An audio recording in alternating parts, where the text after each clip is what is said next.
Pulling your weight. 2 Thessalonians chapter 3, verse 10. If anyone is not willing to work, then he is not to eat either.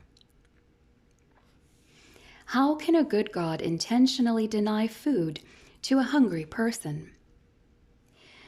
The prevailing attitude in America toward the poor is all-inclusive.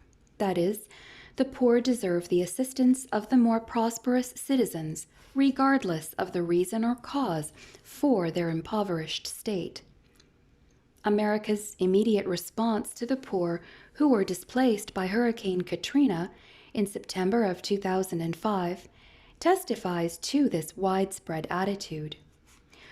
Without knowing how the money was going to be used or how much was actually needed, Americans sent millions of dollars to Katrina funds all over the nation.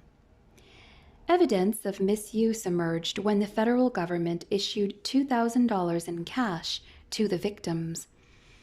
Within days, multiple stories began to surface of needy victims using the money to purchase alcohol, cigarettes, and pornography. Poor and low-income people live in communities throughout the world for many reasons. See Matthew 26:11. The needs of most are legitimate, and we should meet them. Doing so is an example of true faith. See James 1:27 and James 2, verses 14 to 16.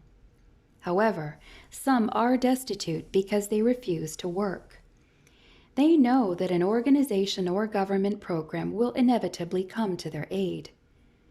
Paul is referring to people such as these, especially in the church.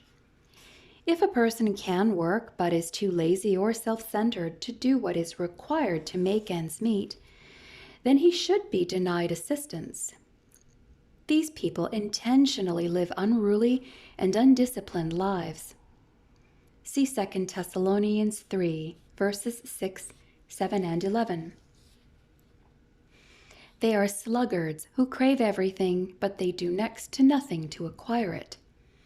See Proverbs 13, 4, Proverbs 6, verses 6 through 11.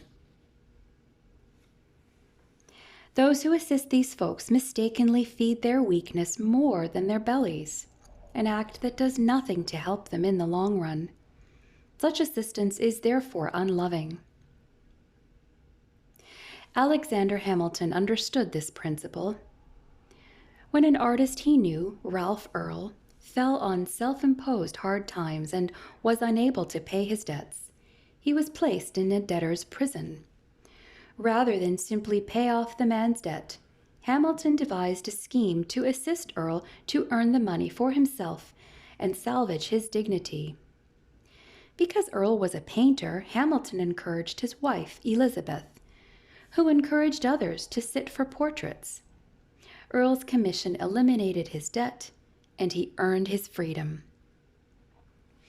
The Christian work ethic encourages believers to be industrious and selfless.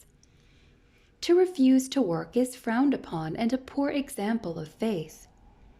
James 2:17. Paul was unwilling to take from any of the churches without giving something in return. In Thessalonica, Paul and his associates paid for their necessities by working day and night so as not to be a burden on the church. He wanted to be a model of hard work, selflessness, and stick-to-itiveness.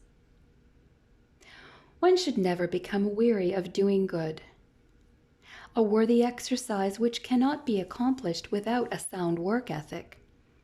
See 2 Thessalonians 3, verses 5, 7, 11, and 13. The church or nation should not waste their resources on the lazy or selfish. They should use those resources to help those whose need is genuine and pressing or long-term.